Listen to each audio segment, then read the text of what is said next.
For some context, I'm 36-year-old male, Bengali by origin, so my skin and hair are dark in contrast to my ex-wife Alice, 35-year-old female, who is white.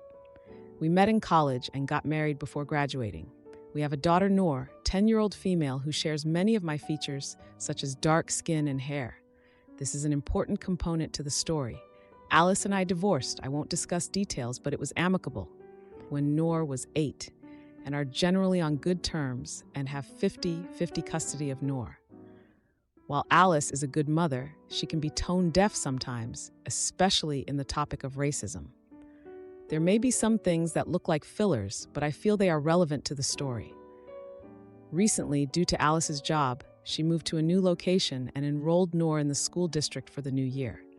She convinced me it was an excellent district. It's a 30-minute drive from where I live.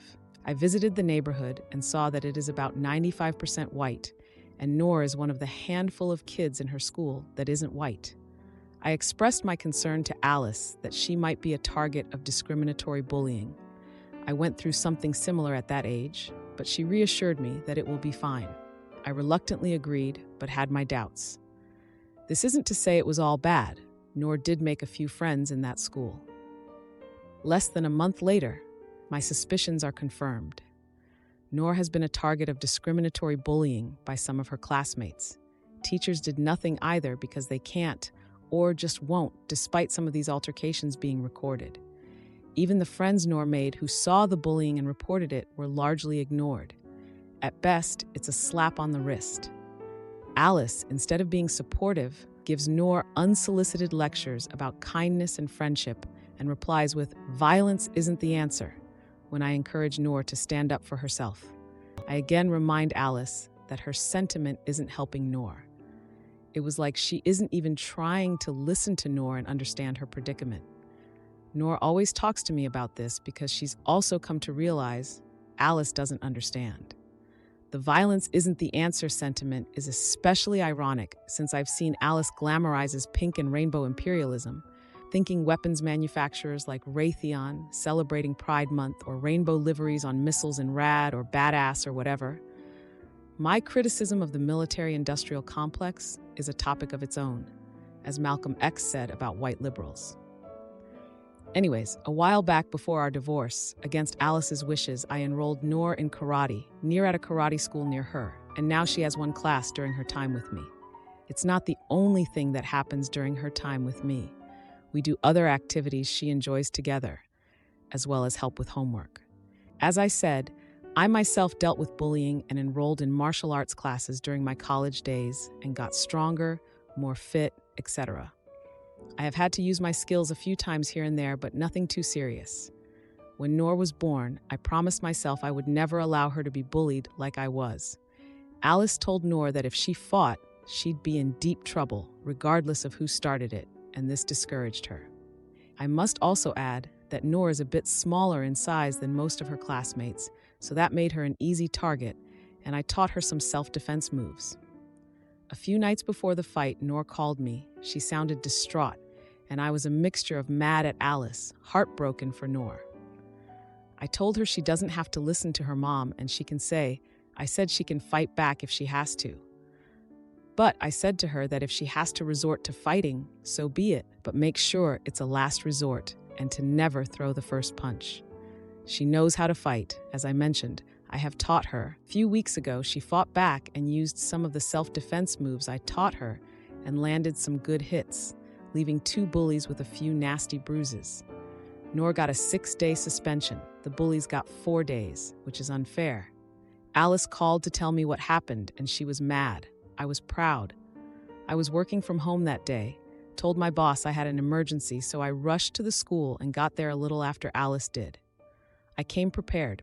Noor greeted me with a hug, and I patted Noor's back and said, "Good job," with a huge smile before we went into the principal's office. The principal and another administrator came, and I sat and listened to the school administrators talk about what happened. I questioned them about their knowledge of the bullying Noor was subjected to, and they acted shocked. I even highlighted some of the rules from the handbook to show them that the punishment was unfair towards Noor.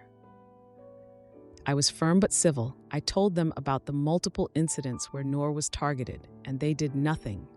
They were unresponsive or trying to dodge the questions I had for them. They still tried to make Noor look like the culprit, despite a teacher and a few other students who witnessed it siding with Noor and telling them she was targeted and heard the bullies make nasty remarks to Noor. The meeting went on for another 15 minutes, and it ended with me hugging Noor and saying, "Good job, you did nothing wrong. Let's go get some ice cream." Much to the shock of Alice and others in the office. In the hall, one of the bullies' moms was yelling discriminatory remarks as we passed and saying Noor should be expelled and deported. I responded by saying, "Whatever, Karen," while another mom apologized to me and had her daughter apologize to Noor. I accepted the apology. Alice was still mad at Noor as we stepped out of the office to walk to our cars in the parking lot and started to yell at me for how I reacted and told me I was a jerk for encouraging Noor to use violence. Alice then told Noor how she's in deep trouble and will be grounded. I intervened and again reminded her that Noor did nothing wrong and will not get punished. I said Noor is coming with me. I pressed the unlock button on the keys and told Noor to go sit in my car while Alice and I bickered. I finished by saying to Alice that you should side with your daughter, not the school officials. Are you seriously going to punish her for standing up for herself? Is she just supposed to roll over and let people bully her like that? This was the first time I ever raised my voice at her and asked why she is not bothered by the discriminatory bullying Noor faced like she is bothered by her fighting back. She made an angry face, told me I was a shitty dad, and got into her car and drove off. Noor and I drove up to a nearby ice cream shop, and my phone was full of messages from my ex and a few others from her side of the family calling me a jerk, especially my ex-mother-in-law and ex-sister-in-law, accusing me of poisoning Noor. I decided to ignore them and just enjoy my ice cream and quality time with Noor. Most people are on my side, especially my sister and brother-in-law, her husband, telling me I did the right thing. A cousin of mine who laughed said that he understood my point of view, but I took it too far when I yelled at Alice. Even certain members of Alice's family side with me when I gave them details of what happened. So am I the idiot? Now for a few comments before the update. Comment 1, not the idiot. So in your ex head, Noor has to just let them be discriminatory and bullying her while everyone, even teachers and the principal, ignores as if nothing was happening?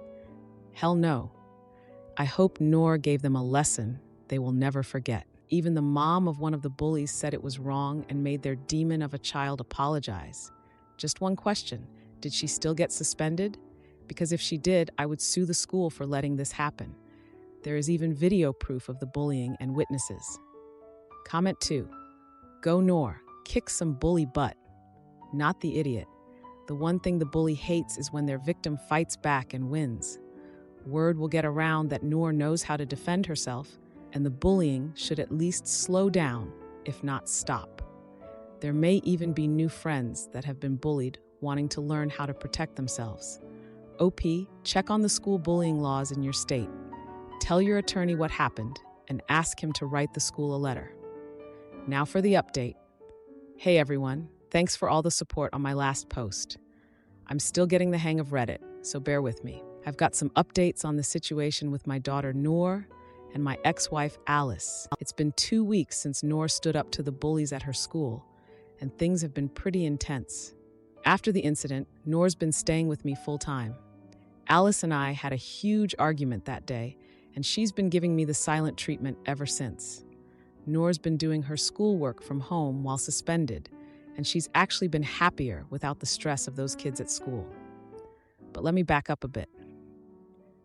Before all this happened, Alice and I had our fair share of disagreements, but we always managed to keep things civil for Noor's sake. Alice has always been the type to avoid confrontation, which is probably why she never really understood why I insisted on Noor learning self-defense. I remember when Noor was just a toddler, Alice would get upset whenever I talked about teaching Noor to be strong and assertive. She thought I was being paranoid, but I knew the world could be a cruel place for someone who looks like us. Anyway, back to the present. Noor's been practicing her karate more than ever, and she's been opening up about how she feels. She told me that she's relieved she doesn't have to deal with those bullies for a while. It's heartbreaking to see her go through this, but I'm proud of how she's handling it. The school has been trying to reach out to me to discuss Noor's return, but I've been hesitant.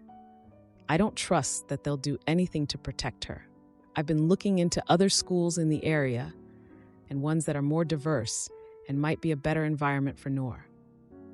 Now here's where things get really crazy. Alice's sister, my ex-sister-in-law, reached out to me. She's always been kind of the mediator in the family. She told me Alice has been a wreck since the fight and that she's been feeling guilty about not listening to Noor's concerns. I was surprised to hear that, considering how angry Alice was with me. Then, a few days ago, Alice finally called me. She was crying and apologizing for not taking Noor's experiences seriously. She said she wants to work together to find a better school for Noor and that she's been doing a lot of thinking about her own biases. I was shocked. I never expected Alice to admit she was wrong. We agreed to meet up and talk things through. It was the first time we'd seen each other since the day of the fight. We met at a coffee shop, and it was tense at first. But as we talked, I could see that Alice was genuinely remorseful. She even mentioned wanting to take some courses on racial sensitivity. But here's the misunderstanding that happened. While we were talking, Alice's phone kept buzzing. She kept ignoring it, but it was getting distracting.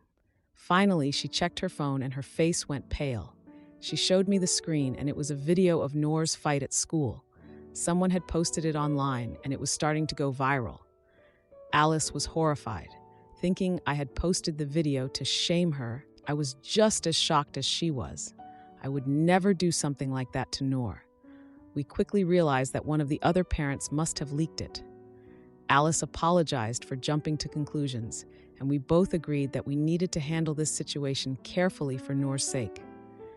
We're still trying to figure out how to get the video taken down.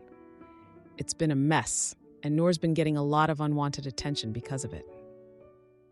Some people are praising her for standing up for herself, while others are criticizing her for being violent. It's a lot for a 10-year-old to deal with. Alice and I have been talking every day now, trying to navigate this new challenge. It's weird how a crisis can bring people together. We're both just trying to do what's best for Noor. My roommate's flag mocked my faith, so I denied him to my mom. But when he chose Alex over me, the joke was on me, and my heart shattered. I know the title sounds clickbaity, but please stick with me. This happened a little over a month ago, but my friend is still calling me an idiot over this. I, a 19-year-old female, am in university and live with 3 other roommates. 20-year-old female Teddy, along with a 20-year-old male and a 21-year-old male. Teddy and I share a bedroom and have our own bathroom, and the guys share a bedroom and their own bathroom. When Teddy and I first started living together, she put up a pride flag on her side of the room. She's a homosexual. I honestly didn't mind because it's her side of the room and she can do what she wants with it. She and I got on really well because we come from similar backgrounds. Both our parents are religious conservatives. While she is already out and is pretty much considered an outcast in her family, I'm still a closeted homosexual and don't think I'll ever come out to my family out of fear of losing them.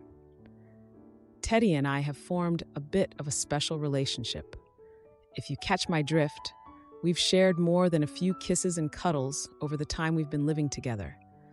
And while she's expressed wanting a proper relationship with me, I still feel an immense amount of guilt because I still do believe in the religion I was raised in, and the holy text is against homosexuality.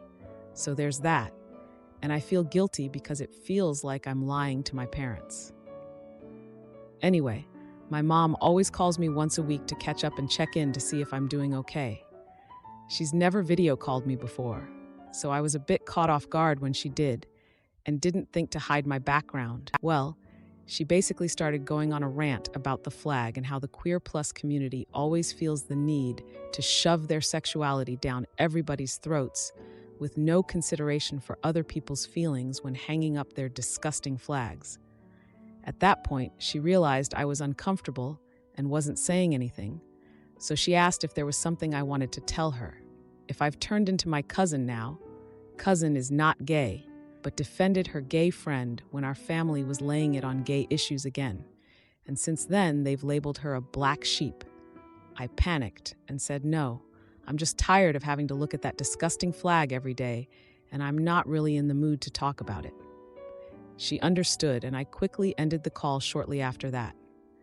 Teddy was in the bathroom and had heard everything. I just apologized to her about what I said. And she completely understood, because she knows what it's like to have religious parents. My friend thinks I'm still an idiot for what I said. Edit. What the heck?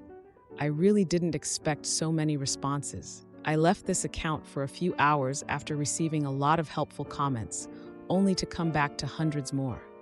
I'm feeling a little overwhelmed right now, mostly because many of you are making me see my family in a different light. I've always been really close with my mom, and it never struck me that my parents should be willing to love me unconditionally. Like, I've always known my entire family to be homophobes, amongst other things, but I've just always believed that since they're my family, I should accept them as they are. The irony, am I right? Even though I still believe I've got a long road ahead of me regarding my family, because a huge part of me is still not ready to lose my family/my support system, I do realize I've got a lot of problems to sort out. Number one being, I've got to accept the fact that I am a homosexual, and these feelings aren't just going to go away. I've been told my entire life that being gay is a choice, so it hit me like a ton of bricks when I was 12 and started liking girls. And believe it or not, I've still not come to terms with it yet. So there's that. Thank you all for your responses, good and bad. Edit 2, and I'd like to give a bit more clarity on my relationship with my roommate Teddy. I already mentioned it, but it probably got lost in the comments. I did apologize profusely for what I said and begged for her forgiveness.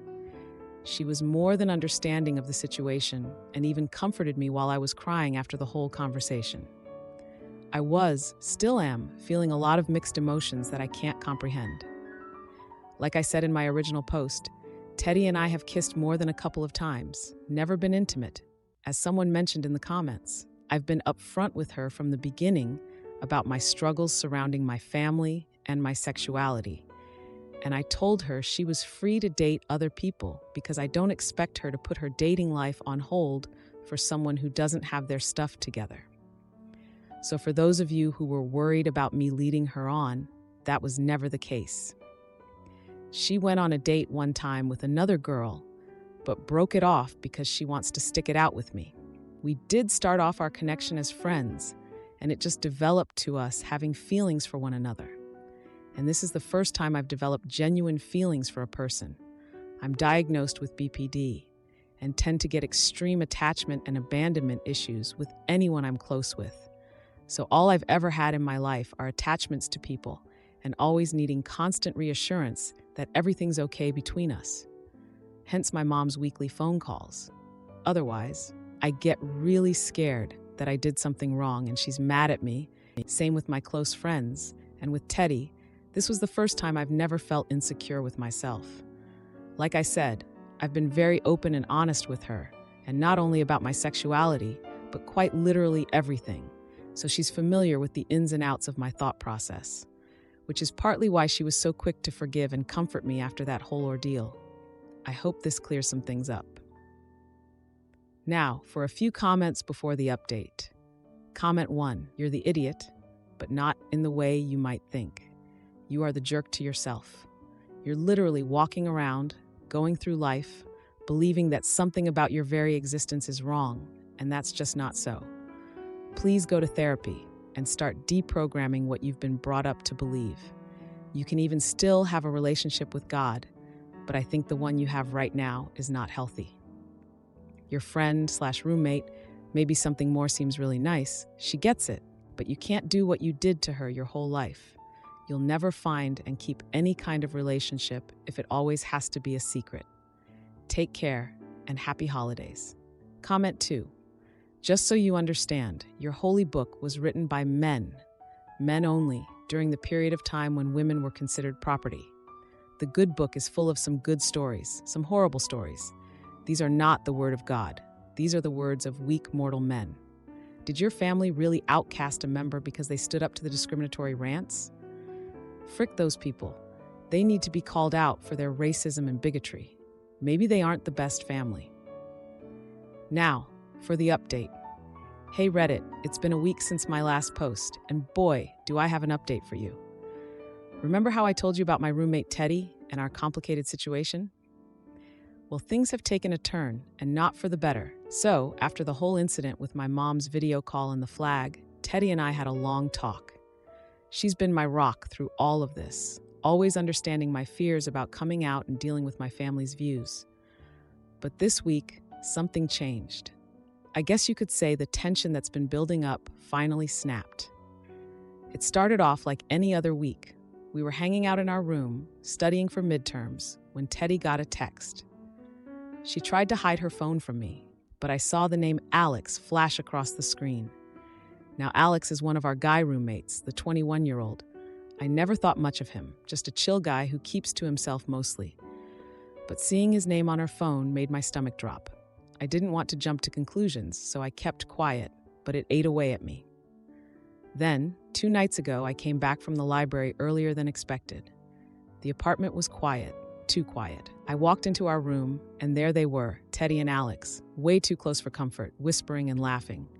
My heart felt like it was being ripped out of my chest. I confronted them right there, and the truth came out. Teddy admitted she'd been seeing Alex for a couple of weeks. She said she couldn't wait for me forever, that she needed someone who wasn't afraid to be with her openly. I couldn't believe it. The betrayal stung like nothing I've ever felt before. Alex just stood there, looking guilty, but not saying a word. I thought back to all the times Teddy and I had shared our fears and dreams, how she comforted me after the call with my mom, and how she said she'd stick it out with me. It was all a lie. She had been sneaking around with Alex, someone who had been nothing more than a background character in our lives until now. The guys knew about it too. The other roommate, the 20-year-old, had been covering for them whenever I asked where Teddy was. He'd say she was out with friends from her classes. But now I know she was with Alex. It felt like everyone was in on it except me. I spent that night crying, feeling more alone than ever. I thought about my mom and how she'd react if she knew the truth about me. I thought about my cousin, who stood up for her gay friend and got labeled a black sheep. I wondered if I had the courage to be like her, but the fear of losing my family held me back. Teddy tried to apologize the next day, saying she never meant to hurt me, that her feelings for me were real, but she couldn't handle the secrecy anymore. I didn't want to hear it. I felt like I was losing everything, my first real connection with someone, my sense of security, and now my best friend. The atmosphere in the apartment has been tense since then. I've been avoiding everyone, staying in the library until it closes, and only coming back to sleep. I can't look at Teddy or Alex without feeling a mix of anger and sadness, and the worst part, the pride flag is still hanging there. A constant reminder of what I've lost and what I'm still too afraid to fully embrace. I'm not sure where to go from here. I'm questioning everything. My beliefs, my family, my feelings for Teddy, and my own identity. It's like I'm stuck at a crossroads with each path leading to more uncertainty. My partner's secret spending spree on business trips left us broke, so I canceled his cards and he went nuclear. Turns out he was investing in more than just stocks. So let's call him Tom. Tom and I have been together for over 2 years. We have a baby together and he lives with me. I found out during my pregnancy that Tom was going to be sued for not paying his last 3 months' rent at the apartment he lived in prior to moving in with me. I found out because an officer came to my house to serve him with papers, but he was at work. Since then, Tom has been on these cash advance apps that charge ridiculous amounts of interest. He has very rarely helped with bills. I pay the mortgage, insurance, water, gas, trash, power, our daughter's daycare, etc. I do not make sugar mama type money. I barely make enough to make ends meet. He has given me money here and there and made promises to pay half of everything. He buys groceries most of the time, but not always. Tom decided to buy an engagement ring a while back, and I said yes before realizing he was having financial troubles again.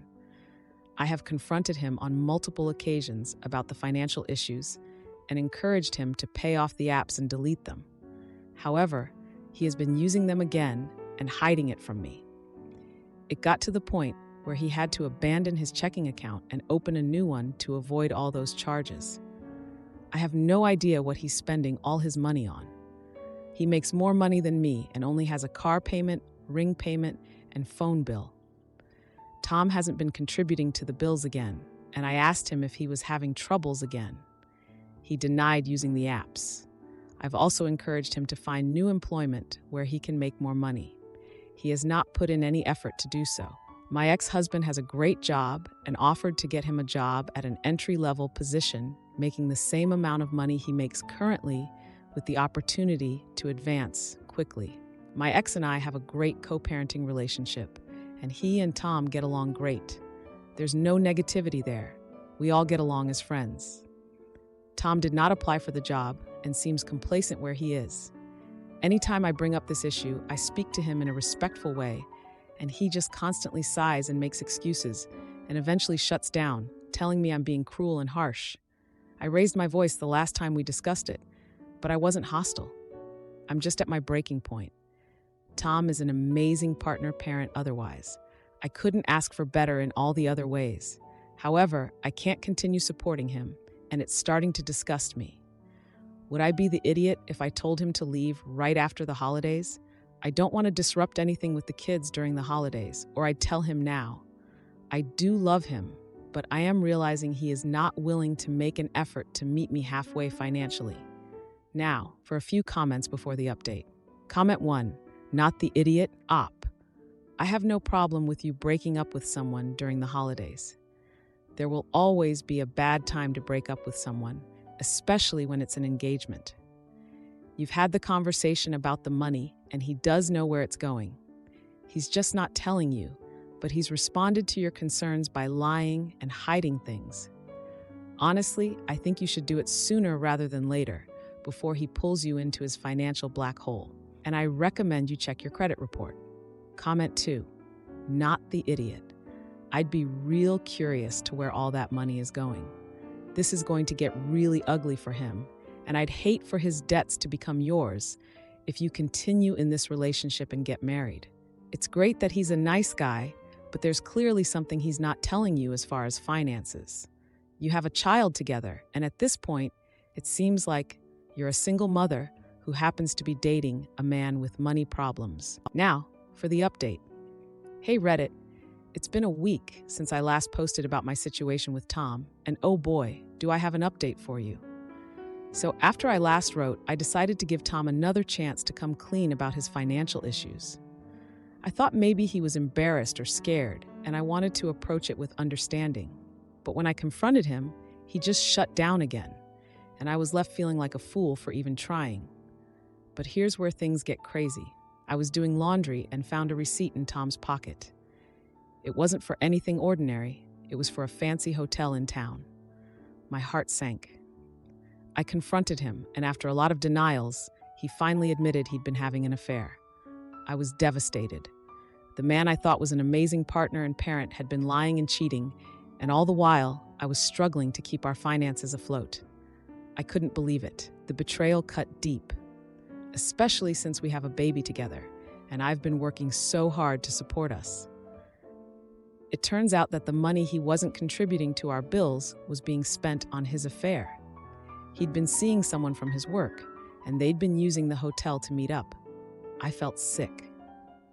Remember how I mentioned my ex-husband offered Tom a job? Well, it turns out that Tom had been bragging to his mistress about how he had me wrapped around his finger, how he didn't need to take the job because I would take care of everything. She was the one who encouraged him to keep using the cash advance apps so he could spend more on their little escapades. I was furious, not just because of the affair, but because of the disrespect and the manipulation. I had been working my butt off, and he was just using me. It was clear that Tom had no intention of changing or contributing more to our family. I demanded that he leave. I couldn't stand to look at him. He tried to apologize, to say it was a mistake, that he loved me and our baby, but I couldn't hear it. Not after everything. I told him he needed to figure out his own finances and his own life because I was done. The confrontation was intense. He begged, he cried, but I stood my ground. I've been through too much to let myself be treated like this. I've been talking to my ex-husband about everything, and he's been a great support. He's been helping me with the kids and making sure we're okay. It's been a tough week. I've been trying to sort out our finances and figure out how to move forward. I've had to explain to our daughter why Tom isn't around, which broke my heart. But I know that I need to be strong for her and for myself. Tom has been trying to reach out to make amends, but I just can't. I can't trust him anymore. I've realized that his complacency at work, his financial irresponsibility, and now this affair are all part of who he is. I thought he was an amazing partner, but I was wrong. I'm not sure what the future holds, but I know that I need to focus on myself and my kids. Tom's betrayal has shown me that I can't rely on him, and I need to be more independent. It's going to be hard, but I'm determined to make it through this. If you like this video, you'll probably like these too. Also, while you're here, please consider subscribing. It's your support that keeps this channel alive and allows me to make better and longer videos. Have a great day.